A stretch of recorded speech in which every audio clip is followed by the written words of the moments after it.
একটি ফুটফুটে মেয়ের জন্ম দেয়। এদিকে রানী ঘুমালে আয়া তার মেয়েকে রেখে রানীর মেয়েকে নিয়ে চলে যায়।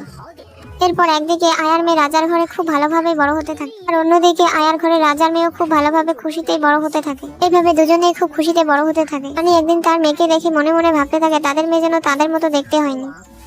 হঠাৎ করে একদিন আয়া খুব অসুস্থ হয়ে পড়লে সে তার মেয়ের কাছে গিয়ে বলে, টিনা তুই আমার মেয়ে নস, আমার এই অসুস্থতায় আমি আমার মেয়েকে কাছে পেতে চাই। তুই হলি রাজার মেয়ে আর আমার মেয়ে রয়েছে রাজার ঘরে। টিনা তার মায়ের কথা শুনে রাজার বাড়িতে যায়, কিন্তু প্রহরীরা তাকে বিশ্বাস করতে না পেরে তাকে রানীর কাছে ধরে নিয়ে যায়।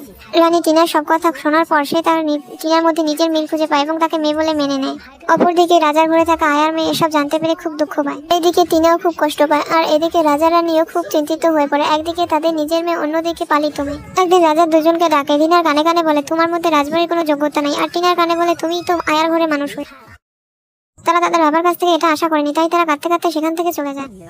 আসলে রাজা সবকিছু জেনে শুনে এসব করেছে, কারণ 18 বছর হলে তাদের মেয়েকে মেরে ফেলার কথা বলা হয়েছিল, তাই সে চাইছিল মেয়ে দুটি যেন রাজবাড়ি থেকে দূরে সরে যায়।